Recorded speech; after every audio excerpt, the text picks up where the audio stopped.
Audio Jungle.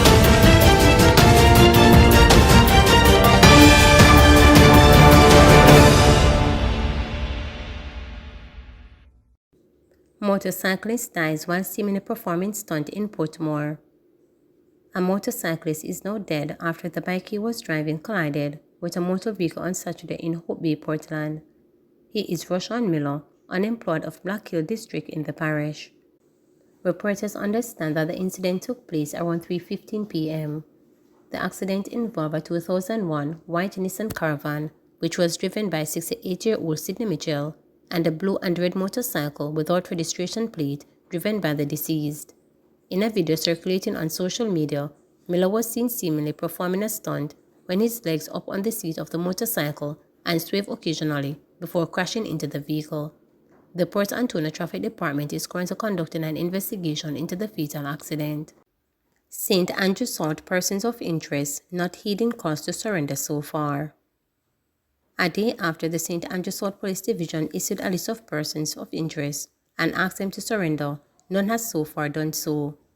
The persons' names are being sought for questioning in relation to series of serious crimes committed in the police division. Senior Superintendent Kirk Ricketts, commanding officer for St. Andrew South, again on Sunday morning, urged those listed to surrender to the Hunts Bay Criminal Investigative Branch by midday. 2 women are among those listed. They are Shanake Luke of Captureland in Waterhouse, St. Andrew, who is wanted for robbery aggravation, and another who goes by the name Moisha, who is wanted for murder. Senior Superintendent Kirk Ricketts told reporters that the suspects were involved in a number of serious crimes in recent weeks.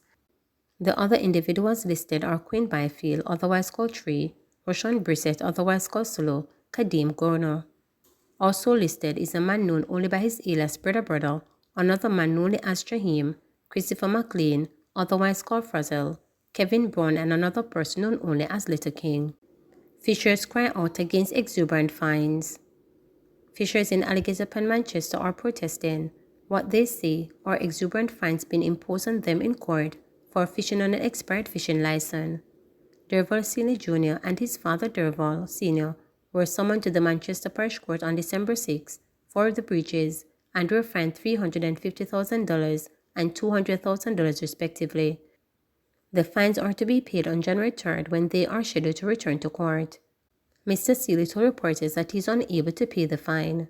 In response, Reverend Paul Blake, Junior Shala spokesperson on agriculture and fisheries, has noted that 5 years ago the fine for such breach was $100. The fine was increased in 2018 to $10,000 to $15,000 depending on the breach. According to Mr. Blake, the fines in this case are unjust and he is urging the Ministry of Agriculture and Fisheries to intervene. Take the profits out of crime. Give youth better options, DCP Bailey urges. Deputy Commissioner of Police Fitz Bailey wants to see more efforts made to take the profits out of crime in order to head off young people getting involved in gang activities. DCP Bailey has stressed the importance of steps being taken to shift the reliance of unattached youths away from gang leaders in their communities. He believes a formal structure should be put in place to assist such persons, and that I believe will require significant social investment in the communities where these unattached youth do not see these guys as the role models. Instead, he stressed they would then see in a formal institution a source from which they will get the type of support they need. Agriculture Ministry and Constabulary to improve relationship with public health inspectors to help combat praedial larceny. The Agriculture Ministry and the Constabulary will be improving their relationship with the nation's public health inspectors to help combat praedial larceny. Head of the ministry's praedial larceny unit, Superintendent Oral Pasco, told reporters that by partnering with the public health inspectors, the unit can move to address gaps in the animal traceability framework.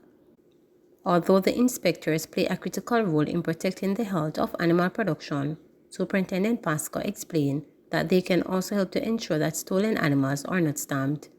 He also noted that there will be more sensitization sessions with the public health inspectors and other stakeholders on the relevant legislation aimed at preventing praedial larceny. The ministry and of course the police beefing up relationship with the public health inspectors in terms of the abattoirs and the butcher shops. They play a critical role. Their main role there is for health and protecting the health of the public. The veterinary service division will have there protect the welfare of the animals and the health of the public also, and the police to enforce the laws. But we realize that stolen animals can, very possibly especially cattle and small ruminants like cows and pigs, can go through that system and be stamped. And then once it goes through that system, if there are not enough safeguards, it can enter the formal food distribution chain as legitimate. So we're looking at to work closer with the public health officers to ensure that certain procedures, they're paying attention, but they are more on the health side. That we work closer to ensure that persons can't bring animals to the abattoirs that the origin is suspicious at best, and then they're slaughtered and they're stamped. And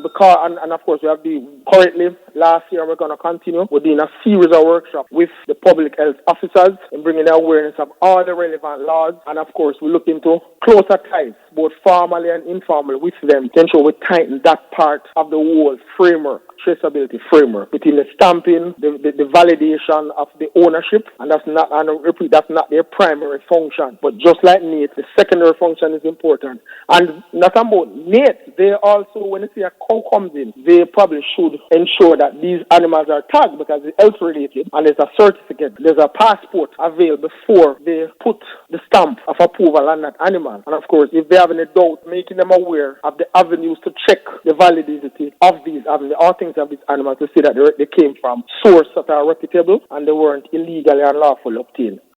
More teachers' migration expected, stated JTA. The Jamaica Teachers Association JTA is predicting that more teachers will exit the classroom for a job overseas in the coming months. The Ministry of Education had reported that 854 teachers tendered their resignation for January to September this year. JTA President Leighton Johnson has now revealed that overseas recruiters are again here interviewing teachers to fill vacancies in their jurisdictions. It is no secret that recruiters continue to be active and that our teachers continue to access opportunities to teach in overseas jurisdiction, Mr. Johnson stated. He added that some teachers completed the recruitment process between the period of September to December and have either gone already or making preparation to leave in the first week of January. Mr. Johnson noted that the Ministry of Education was able to stem the massive exodus earlier this year, but he added that there are still many school vacancies. Stunt riders encourage motorcyclists to wear helmets. Marlon Fletcher, former president of the Jamaican Motorcyclists Association, is urging bikers to invest in purchasing and wearing helmets as one way to save their lives in the event of a road crash. The motorcyclist enthusiast and former stunt rider pointed out that wearing a helmet oftentimes have many advantages and is inexpensive to purchase. As a motorcyclist, a helmet can save your life and should be worn every time you ride a motorcycle, stated Fletcher. Wearing a helmet often many advantages for the riders because, most importantly, in the event of a crash, it can prevent serious head injury. Also, when riding, it prevents dust and wind from getting into your eyes, and so you could wear it at all times. The only disadvantage to wearing a helmet is the heat because it will get hot because of the sponge and foam which is built in the helmet to provide comfort and protect you, added Fletcher, who has been riding professionally for more than 20 years. He argued that cost should not be the reason motorcyclists fail to wear a helmet. They have been shown to reduce the risk of serious injuries, with the only disadvantage being that it can be hot inside. Helmet saves lives, so bikers should invest in them. They can cost anywhere from $7,800 to $46,800, so affordability should not be a deterrent, stated Fletcher. He added, there is also the cultural element, where some of these guys may not think it is cool to wear a helmet, let alone other protective gears. But riding without a helmet is like exposing oneself to a contagious disease without necessary protection gear. You would not do that under normal circumstances, so why expose yourself to a situation like that? One motorcyclist interviewed knows out that is well with the dangers of not wearing protective gear when riding a motorcycle. He believes he has lost much income over the past 15 years, as he has not been able to hold a full-time job since surviving a motor vehicle crash back in 2008. The Westmoreland-based motorcyclist, who asked not to be named, walks with a severe limp because of the crash, and he still feels pains in both legs on occasions. He told reporters that he was riding his motorcycle one morning when he collided with a car traveling in the opposite direction.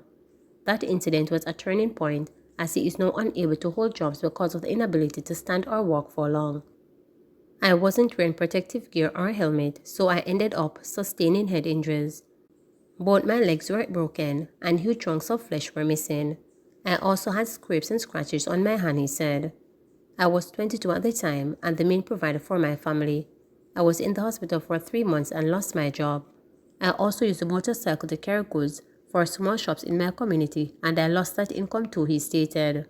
According to the motorcyclist, after being discharged from hospital, he received a bill of $47,000 for the pins in his leg and a whopping $700,000 for another one of surgeries to correct the limbs he now has.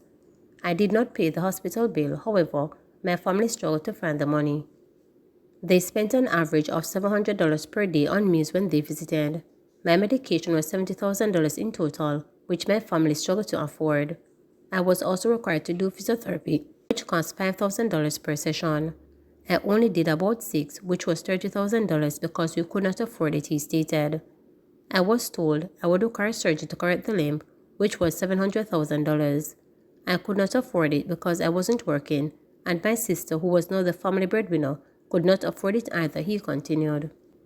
Choosing instead to live with the pain and disability, the motorcyclist estimates his loss of income since the crash at millions of dollars. Job-wise, I would have probably lost about $6 million, and with the accident, I am looking at even more money. I couldn't find full-time employment, so I had to do odd jobs to care for myself, he revealed. In the meantime, Owen Simmet, general manager for the Jamaica Mobile Association, said this motorcyclist's expenses to aid in his recovery in line with the Find Out for Cost of Care report and report commissioned and funded by the United Nations and the JN Foundation in 2017.